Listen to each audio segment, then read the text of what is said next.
कहानी की शुरुआत होती है घने जंगल के बीचों बीच एक बड़ी नदी से, जहां जेफ नाम का एक आदमी अपने कुछ साथियों के साथ इसी नदी में आगे की तरफ बढ़ रहा होता है। ये लोग सांपों को पकड़कर उसे शहर में बेचा करते थे, लेकिन आज ये लोग जिस जगह सांप पकड़ने जा रहे थे वो जगह बहुत ज्यादा खतरनाक थी। यहाँ बोट का कैप्टन भी जेफ से कहता है कि जिस जगह तुम लोग जा रहे हो वो जगह श्रापित है और जहरीले सांपों से भरी हुई है, और मैंने सुना है कि वहाँ क्रिम्सन नाम का एक बहुत ही बड़ा एनाकोंडा रहता है। जो भी उस जगह पर जाता है वो एनाकोंडा उसे मार देता है। लेकिन जेफ मुस्कुराते हुए बोट के कैप्टन से कहता है कि बस तुम मुझे वहां तक पहुंचा दो, वहां तुम्हें तुम्हारे पैसे मिल जाएंगे और तुम अपनी बोट को लेकर वापस आ जाना। जेफ सांपों को पकड़ने का एक एक्सपर्ट शिकारी था और आज जेफ खास उस क्रिम्सन एनाकोंडा को पकड़ने के लिए इस जंगल में आया था। कुछ देर बाद ये लोग उस जगह तक पहुंच जाते हैं और यहाँ बोट का कैप्टन जेफ से ज्यादा पैसे मांगने की डिमांड करता है, क्योंकि ये एक बहुत खतरनाक जगह थी और यहाँ तक किसी को पहुंचाना एक बहुत ही बड़ा रिस्की काम था। जेफ भी इनकार नहीं करता और वो जेब से पैसे निकालकर उसे दे देता है। लेकिन जैसे ही बोट का कैप्टन पैसे लेने के लिए दोनों हाथ आगे बढ़ाता है, तब जेफ जानबूझकर पैसे नीचे गिरा देता है, जिसे खुशी खुशी बोट का कैप्टन उठाने लगता है। पैसे उठाने के बाद जब वो मुस्कुराते हुए जेफ की तरफ देखता है, तब जेफ उसके गले में चाकू घोंपकर उसे मार देता है और बेरहमी से उसका गला काटकर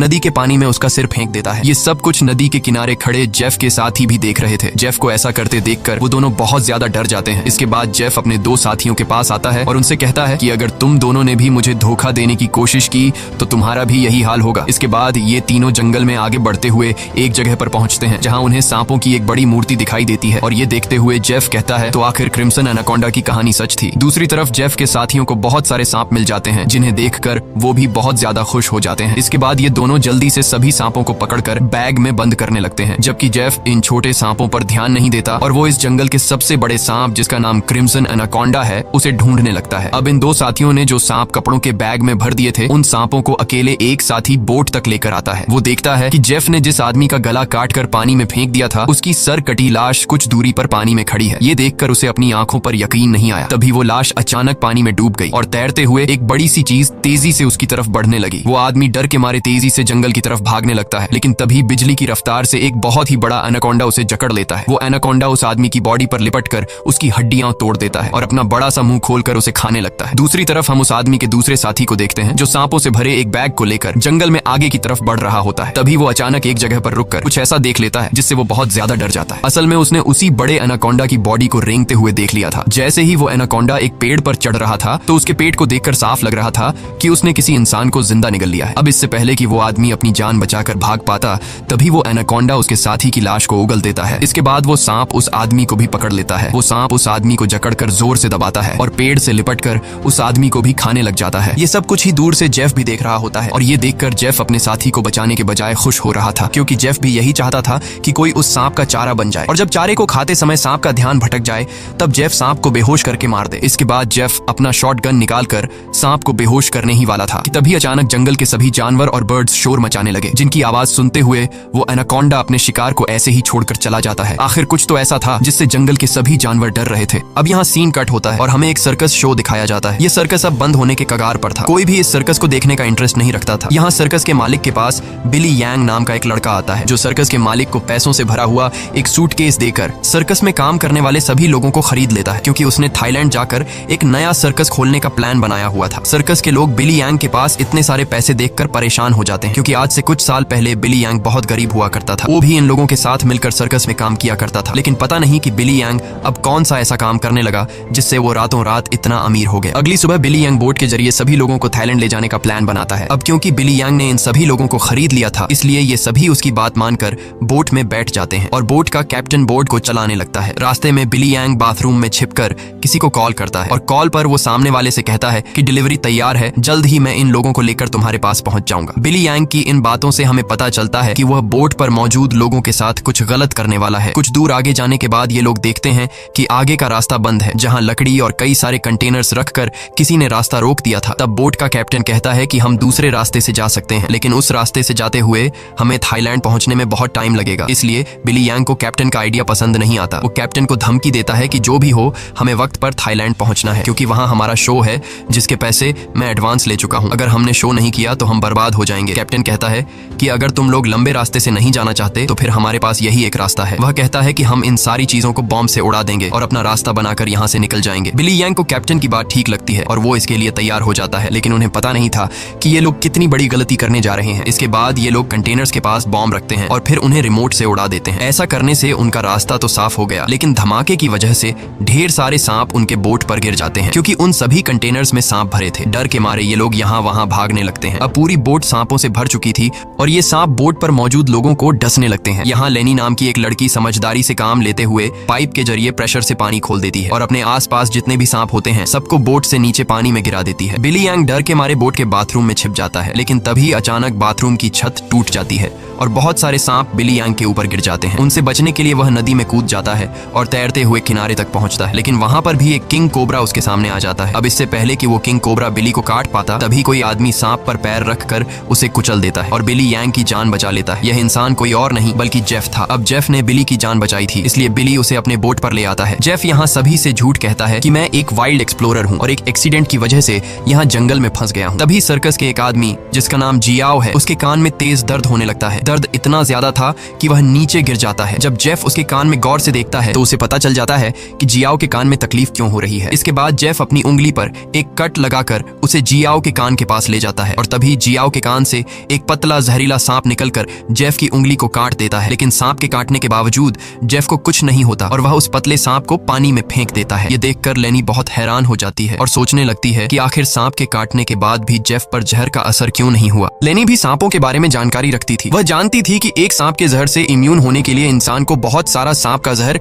अपने शरीर में डालना पड़ता है, तब जाकर उस इंसान पर सांप के जहर का असर नहीं होता। ये सारी चीज वह बिली यांग को भी बताती है और कहती है, मुझे जेफ ठीक नहीं लग रहा। तुमने भी देखा कि सांप ने उसे उंगली पर काटा, लेकिन जेफ को कुछ नहीं हुआ। लेकिन बिली यांग लेनी की बातों पर ध्यान नहीं देता और कहता है कि हमें जेफ का शुक्रिया अदा करना चाहिए क्योंकि उसने मेरी और हमारे एक साथी की जान बचाई है। दूसरी तरफ जेफ इस बोट के कैप्टन से मिलता है। जेफ बोट के कैप्टन को ढेर सारे पैसे देकर एक नक्शा दिखाता है और बोट के कैप्टन से कहता है कि अगर तुमने मुझे नक्शे पर बताई गई जगह पर पहुंचाया तो मैं वहां पहुंचकर तुम्हें और भी ढेर सारे पैसे दूंगा। कैप्टन उस जगह का नाम सुनते ही बंदूक उठाकर जेफ पर तान देता है। वह कहता है कि अगर दोबारा तुमने वहां जाने की बात की तो मैं तुम्हें गोली मार दूंगा। दरअसल कैप्टन भी उस जगह के बारे में जानता था कि वहां एक बहुत ही खतरनाक क्रिम्सन नाम का एनाकोंडा रहता है। यह सुनकर जेफ वहां से चला जाता है। कैप्टन बोट में बैठकर मछलियां पकड़ने लगता है, लेकिन तभी हम देखते हैं कि कैप्टन जिस फिशिंग रॉड से मछलियां पकड़ रहा था वह फिशिंग रॉड नीचे से कोई जोर से खींचता है, जिसकी वजह से वह फिशिंग रॉड कैप्टन के हाथ से छूटकर नीचे गिर जाती है। अब कैप्टन उस फिशिंग रॉड को उठाने के लिए नीचे झुकता है, लेकिन तभी उसे कोई पानी में नीचे खींच लेता है। दरअसल कैप्टन को किसी और ने नहीं बल्कि जेफ ने पानी में नीचे खींचा था। कैप्टन को मारने के बाद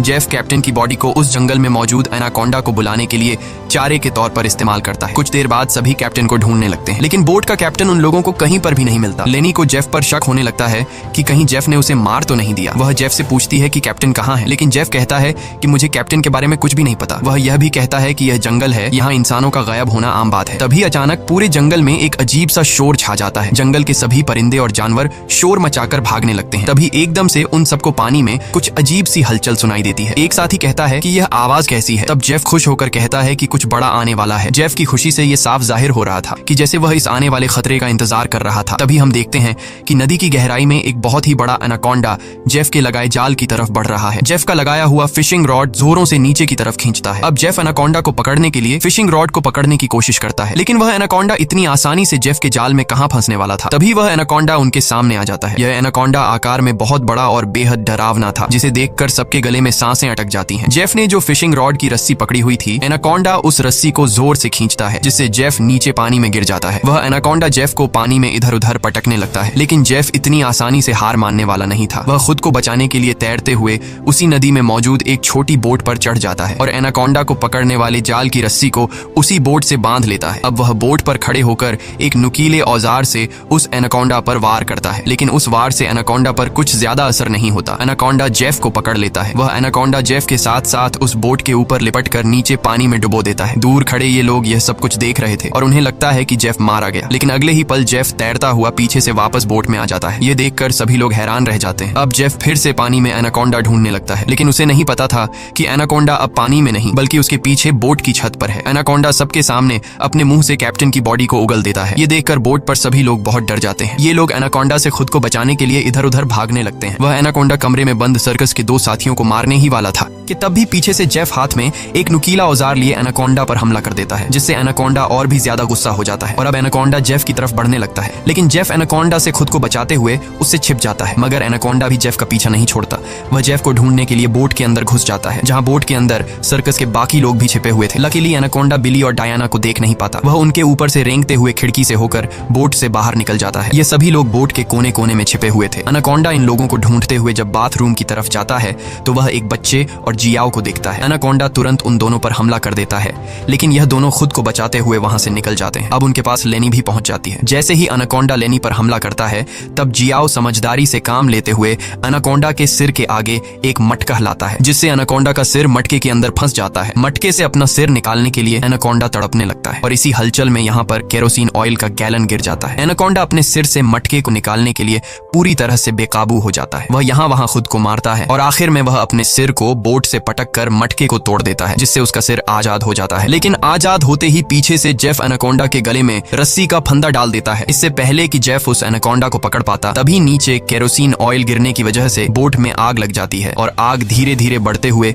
बोट में रखे बमों तक पहुंच जाती है, जिससे बोट में ब्लास्ट होने लगते हैं। तभी बोट में एक बहुत ही बड़ा ब्लास्ट होता है। अब बोट पर मौजूद सभी लोग खुद को बचाने के लिए पानी में कूद जाते हैं, लेकिन जेफ ने एनाकोंडा के गले में रस्सी बांधी थी, जिस वजह से वो भाग नहीं पाता और आग में जलकर मर जाता है। ये लोग जैसे तैसे तैरते हुए नदी के किनारे तक पहुंच जाते हैं। जहाज को जलता देखकर बिली यांग रोने लगता है। वह इस वजह से रोता है कि ये लोग अब समय पर थाईलैंड नहीं पहुंच पाएंगे। सर्कस के बाकी लोग बहुत ज्यादा डरे हुए थे, क्योंकि ये सभी जंगल के बीचों बीच थे और अब उनके पास वापस जाने के लिए बोट भी नहीं था। लेनी समझ चुकी थी कि इन सब का जिम्मेदार जेफ है। उसने इनके जहाज को एक जाल के तौर पर इस्तेमाल किया। वह जेफ से कहती है, अगर तुमने ऐसा न किया होता तो यह इतना बड़ा खतरा हम पर न आता। जेफ जवाब में कहता है कि तुम लोग जानते भी हो कि इस एक एनाकोंडा की कीमत कितनी है। अगर तुम लोगों ने इसे पकड़ने में मेरा साथ दिया होता तो आज हम सब करोड़पति होते। पैसों का नाम सुनते ही बिली यांग की आंखें चमक उठती हैं। वह थाईलैंड जाने का प्लान कैंसिल कर देता है और दौड़कर जेफ के पास आता है और कहता है, मैं तुम्हारे साथ हूँ। बताओ इस एनाकोंडा को पकड़ने के लिए हम क्या कर सकते हैं और हमें पैसे कैसे मिलेंगे। उसके बाद जेफ एक मैप निकालता है और उन्हें दिखाते हुए कहता है, अगर तुम लोग मेरी मदद करोगे तो इस मैप के जरिए मैं तुम्हें 1-2 दिन के अंदर थाईलैंड पहुंचा दूंगा। अब यहाँ बिली यांग और टीम के बाकी लोग जेफ के बोट तक जाने के लिए मान जाते हैं, लेकिन लेनी को जेफ पर बिल्कुल भी भरोसा नहीं था, इसलिए वह वहां जाने से इनकार कर देती है। तभी सर्कस टीम की एक लड़की की तबीयत अचानक खराब होने लगती है। जब बिली यांग उसके कंधे को देखता है तो उन्हें पता चलता है कि उस लड़की को एक बहुत ही खतरनाक मकड़ी ने काटा है, जिसके जहर से वो मर भी सकती थी। ये देखकर जेफ वहां पर मौजूद सभी लोगों से कहता है, मेरे पास एक ऐसी दवाई है जिससे उस लड़की का इलाज हो सकता है, लेकिन वह दवाई मेरे बोट में रखी गई है। अगर तुम इसका इलाज करना चाहते हो तो तुम्हें मुझे मेरी बोट तक पहुंचाना होगा। अब न चाहते हुए भी लेनी जेफ के साथ चलने को तैयार हो जाती है। कई घंटों के सफर के बाद जब एक साथी नदी का पानी पीने लगता है तब जेफ उसे रोक देता है और जेफ सभी से कहता है, यहाँ का पानी कभी भी मत पियो। यहाँ के पानी में ऐसे कीड़े हैं जो पानी पीते समय इंसान के अंदर चले जाते हैं। इसके बाद वो कीड़े उस इंसान के अंदर ऐसी प्यास लगाते हैं कि वो पानी पीते पीते खुद को नदी में डुबाकर मार देता है। रास्ते में इन लोगों को भूख लग जाती है। तब जेफ पास के पत्थरों से एक सांप पकड़ता है और फिर ये लोग सांप का जहर निकालकर उसे पकाते हैं और उसे खाकर गुजारा करते हैं। इसके बाद ये लोग फिर से अपना सफर जारी रखते हैं। कुछ देर बाद रात हो जाती है। रात को ये लोग पहाड़ के एक सुरंग में रुकते हैं, जहाँ ये लोग आग जलाते हैं और जेफ साइड पर बैठा अपनी मैप पर बने हुए एनाकोंडा को देख रहा था। जेफ उस समय के बारे में सोचता है जब वो एनाकोंडा उसके सामने आया था। वो एनाकोंडा जेफ को मारने ही वाला था, लेकिन जेफ समझदारी से काम लेते हुए एक लकड़ी की बॉक्स में खुद को छुपा देता है। वो बॉक्स एक ढलान में रखी हुई थी, इसलिए जेफ बॉक्स को धक्का देकर रगड़ते हुए नीचे नदी तक पहुंच जाता है। अब जेफ इस बॉक्स से खुद को निकालने की कोशिश तो करता है, लेकिन बदकिस्मती से जेफ उस बॉक्स में हमेशा के लिए बंद हो गया और काफी समय तक जेफ उसी बॉक्स में फंसा रहा। इसके बाद ये लोग आते हैं। इन लोगों ने रास्ता खोलने के लिए डायनामाइट लगाकर कंटेनर तोड़ दिए, जिसमें से जेफ बाहर निकल गया और उनके साथ मिल गया। सीन फिर से प्रेजेंट में आता है, जहां जेफ इस मैप को देख रहा था। तभी बिली यांग उसके पास आता है और कहता है, तुम उसी एनाकोंडा को पकड़ना चाहते हो ना? जेफ कहता है, हाँ, ये एक बहुत ही बड़ा एनाकोंडा है, एक ऐसा एनाकोंडा जो इस पूरे जंगल का राजा है। यहाँ के सभी जानवर इस एनाकोंडा से डरते हैं। इसने दुनिया के बड़े बड़े शिकार किए हैं, यहाँ तक कि इसने अपने ही जैसे बड़े बड़े एनाकोंडा को मार गिराया, और अगर हम उसे पकड़ने में कामयाब हुए तो हम रातों रात मिलियनेयर बन जाएंगे। पैसों का सुनते ही बिली यंग कहता है, मैं आपके साथ उस एनाकोंडा को पकड़ने के लिए तैयार हूँ। अब काफी रात हो जाती है और ये सभी लोग सो जाते हैं। तभी सर्कस के एक साथी की किसी अजीब सी आवाज से आंख खुलती है। वो देखता है कि उसका भाई यहाँ नहीं है। अपने भाई को ढूंढते हुए वो उस सुरंग से बाहर आया और उसे ढूंढते हुए नदी के पास जाता है, जहाँ वो देखता है कि उसका भाई अपने आप को नदी के पानी में डुबाने की कोशिश कर रहा है। ये आदमी उसे ऐसा करने से रोकता है, पर उसका भाई इसकी कोई बात नहीं सुनता। और तब वो देखता है कि उसके भाई की नाक से कुछ अजीब से कीड़े निकल रहे हैं, जिसे देखकर वो समझ जाता है कि इसने इस नदी का पानी पी लिया है। जो कि जेफ ने बताया भी था कि इस नदी का पानी पीने के बाद उस पानी के अंदर मौजूद कीड़े उस इंसान को इतनी प्यास लगा देते हैं कि वो इंसान खुद को उस पानी के अंदर डुबाने पर मजबूर हो जाता है। और ठीक ऐसा ही होता है। अपने भाई को मरा हुआ देखकर ये आदमी बहुत ज्यादा रोता है और और वापस सुरंग में आ जाता है। अगली सुबह ये लोग दोबारा अपने सफर पर निकल जाते हैं। कई घंटों का सफर तय करने के बाद ये लोग एक नदी के पास पहुंच जाते हैं और अब इन लोगों को अपनी मंजिल तक पहुंचने के लिए उस नदी में से होते हुए पैदल जाना पड़ेगा। अब ये लोग पहले तो उस नदी में उतरने से काफी ज्यादा डर रहे थे, लेकिन कोई दूसरा रास्ता न होने की वजह से मजबूरन इन लोगों को उस नदी में उतरना पड़ता है। थोड़ा ही आगे जाने के बाद अचानक एक लड़का नीचे की तरफ इशारा करता है और हम देखते हैं कि इन लोगों को एक बड़े एनाकोंडा ने चारों तरफ से घेर लिया है। इनका एक साथी जिसका भाई रात को ही मरा था, वह डर के मारे सबके पीछे आ रहा था, लेकिन तभी पीछे से एक बड़ा एनाकोंडा उस पर हमला कर देता है और उसे बुरी तरह से जकड़ लेता है। लेनी उसकी मदद करने के लिए आगे बढ़ती है, पर वह ज्यादा कुछ नहीं कर पाती क्योंकि उसके पहुंचने से पहले ही एनाकोंडा उस आदमी की हड्डियों को तोड़ चुका था और फिर वह एनाकोंडा उस आदमी को अपने साथ पानी में डुबा देता है। अब ये लोग अपनी जान बचाने के लिए नदी में आगे की तरफ भागने लगते हैं। कुछ देर बाद आखिर ये सब लोग जेफ की बोट तक पहुंच जाते हैं, जहां जेफ अपने वादे के मुताबिक उन लोगों को उस लड़की के लिए एंटीडोट दे देता है जिसे कंधे पर जहरीली मकड़ी ने काटा था। अब यहाँ से थाईलैंड की जमीन भी काफी करीब थी और ये सभी थाईलैंड जाने के लिए निकलते हैं, लेकिन तभी जेफ उन लोगों को रोक देता है। दरअसल जेफ इसलिए इन लोगों को इस जगह पर लाया था ताकि वो इन लोगों को चारे की तरह इस्तेमाल कर सके। जेफ उन सब लोगों से कहता है कि मैं तुम सब लोगों को वादे के मुताबिक सही सलामत यहाँ तक ले आया हूँ, लेकिन अब तुम लोगों को भी अपना वादा पूरा करना होगा, तुम्हें मेरी मदद करनी होगी। तब वो छोटा बच्चा जेफ से कहता है कि अगर तो तुम्हारी ये मदद उस एनाकोंडा से जुड़ी है तो हम तुम्हारी कोई मदद नहीं करेंगे। इनकी ये बातें सुनते ही जेफ अपनी बंदूक निकाल लेता है और बिली यांग भी चाकू निकालकर उसका साथ देने लगता है। बिली यांग सभी से कहता है कि जेफ जो भी कह रहा है तुम्हें उसकी बात माननी चाहिए। यहाँ लेनी कहती है कि तुम लोग पागल तो नहीं हो गए हो, उस एनाकोंडा को पकड़ना बहुत मुश्किल है, क्यों तुम लोग अपनी जान से हाथ धोना चाहते हो? जेफ कहता है हाँ तुम ठीक कह रही हो, उस एनाकोंडा को पकड़ना मुश्किल तो है पर नामुमकिन नहीं, क्योंकि उस एनाकोंडा को खाते हुए जब उसका ध्यान भटक जाए तब उसे पकड़ा जा सकता है। उसके बाद बिली यांग और जेफ सर्कस टीम के 2 लोगों को रस्सी से बांधकर सांप का चारा बनाते हैं। वह बच्चा बिली यांग से कहता है तुम ऐसा क्यों कर रहे हो? सोचो अगर हम लोग मर गए तो तुम्हारी सर्कस में कौन परफॉर्म करेगा? ये सुनकर बिली यांग जोर जोर से हंसने लगता है और उस बच्चे से कहता है कि क्या तुम लोगों ने कभी सोचा नहीं कि मैं इतनी जल्दी कुछ ही सालों में इतना अमीर कैसे हुआ? अरे पागलो, मैं तुम लोगों को थाईलैंड में सर्कस के लिए थोड़ी लेके जा रहा था। मैं तो तुम्हारी बॉडी के ऑर्गन्स को बेचकर बहुत सारा पैसा कमाने वाला था और यही मेरा बिजनेस है, लेकिन अब देखो मैंने अपना प्लान चेंज कर दिया। अब मैं जेफ के साथ मिल गया हूँ क्योंकि मैं जानता हूँ कि तुम्हारे बॉडी पार्ट्स से भी ज्यादा पैसे मुझे ये एनाकोंडा दे सकता है। दूसरी तरफ जेफ ने उन 2 लड़कियों को भी बांध दिया था और अब वो एक लड़की से बदतमीजी करने लगा था। अब यहाँ वो लड़की समझदारी से काम लेते हुए ऐसा दिखाती है कि वो जेफ का साथ देना चाहती है। जेफ उसकी चाल को समझ नहीं पाता। वो लड़की जेफ के करीब आकर जेफ के बालों में हाथ मारने लगती है और मौका मिलते ही वो लड़की जेफ की पॉकेट से गन निकालकर जेफ पर तान देती है। अब वो लड़की जैसे ही जेफ को शूट करती है तो बंदूक से गोली नहीं चलती क्योंकि उसको बंदूक का लॉक खोलना नहीं आ रहा था। अब जेफ गुस्से में आकर उससे बंदूक छीन लेता है और उसी लड़की पर तान कर उसे मारने ही वाला होता है कि तब तक लेनी ने भी खुद को आजाद कर लिया था और वो एक शीशे के नुकीले टुकड़े से जेफ के पेट पर वार करती है। अब जेफ लेनी को धक्का देकर पीछे धकेल देता है, लेकिन तब वो दूसरी लड़की भी जेफ पर हमला कर देती है और पीछे से लेनी भी जेफ से बंदूक छीनने की कोशिश करती है। इसी हाथापाई में गोली चलने की आवाज आती है, लेकिन पता नहीं चल पाता कि ये गोली किसको लगी। दूसरी तरफ हम उन 2 लोगों को देखते हैं जिन्हें बिली यांग ने एनाकोंडा के लिए चारा बनाया था। वो दोनों बेचारे डर के मारे तड़प रहे होते हैं। कुछ देर बाद एक बड़ा सा एनाकोंडा उन दोनों को खाने के लिए धीरे धीरे उनकी तरफ बढ़ने लगता है, जबकि दूर खड़ा बिली यांग मजे से ये सारा नजारा देख रहा था। बिली यांग इंतजार में था कि कब वो एनाकोंडा उन पर हमला करेगा और मैं रस्सी को खींचकर उस एनाकोंडा को पकड़ लूंगा, लेकिन वो ये नहीं जानता था कि जहां पर वो खड़ा है ठीक उसके ऊपर से एक दूसरा एनाकोंडा उस पर हमला करने के लिए आगे बढ़ रहा है। अब इससे पहले कि बिली यांग उस एनाकोंडा को देख पाता,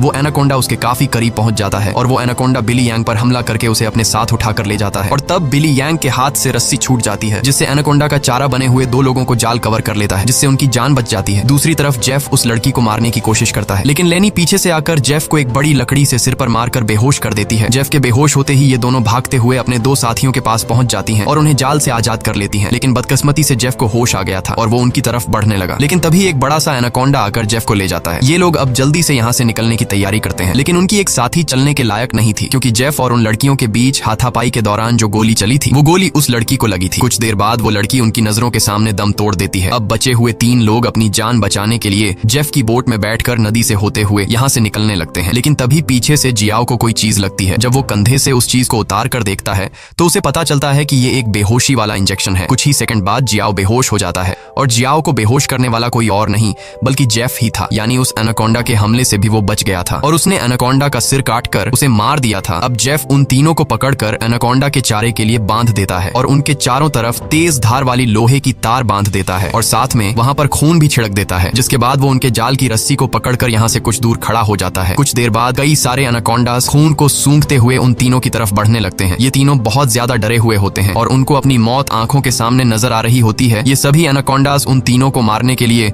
उनके काफी करीब पहुंच जाते हैं, लेकिन तभी एक बार फिर से जंगल के सभी जानवर शोर मचाकर भागने लगते हैं और यहाँ पर मौजूद सभी एनाकोंडास भी सभी किसी को देखकर एक एक करके भागने लगते हैं। लेकिन एक एनाकोंडा अभी भी उन तीनों को मारने के लिए रुका हुआ था। पर तभी वहां पर क्रिम्सन एनाकोंडा आ जाता है और वो उस अकेले रुके हुए सांप पर हमला करके उसे एक ही झटके में मार देता है। यहाँ हम उस क्रिम्सन एनाकोंडा को अच्छी तरह से देख पाते हैं, जो साइज में बहुत ही ज्यादा बड़ा और खतरनाक था, जिसे देखकर ये तीनों बहुत ज्यादा डर जाते हैं। लेकिन दूर खड़ा जेफ क्रिम्सन एनाकोंडा को देखकर बहुत खुश होता है। वो एनाकोंडा उन तीनों से लिपटकर अपना बड़ा सा मुंह खोलकर उन तीनों को खाने ही वाला था कि तभी जेफ जाल की रस्सी छोड़ देता है, जिसमें वो एनाकोंडा फंस जाता है। ये एनाकोंडा अपने आप को छुड़ाने के लिए तड़पने लगता है। वो काफी जोर लगाकर खुद को आजाद करने की कोशिश करता है, लेकिन जब वो आजाद नहीं हो पाता तब वो अपने तेज नुकीले दांतों से जाल की रस्सी काटकर खुद को आजाद कर लेता है। लेकिन अभी भी जाल की रस्सी उसके बॉडी में फंसी हुई थी, इसलिए जेफ रस्सी को मजबूती से पकड़कर उसे पकड़ने की कोशिश करता है। पर जेफ एनाकोंडा की ताकत का मुकाबला कहां कर सकता था। जेफ उसे पकड़ने की कोशिश में दो पेड़ों के बीच फंस जाता है और अब वो उन पेड़ों से बाहर निकल नहीं पाता और मौके का फायदा उठाते हुए वो क्रिम्सन एनाकोंडा जेफ की तरफ बढ़ने लगता है और जेफ को पकड़कर बुरी तरह से जकड़ने लगता है। ये तीन लोग भी अपनी आंखों से ये सारा नजारा देख रहे थे और डर के मारे जल्दी से खुद को छुड़ाने की कोशिश करते हैं,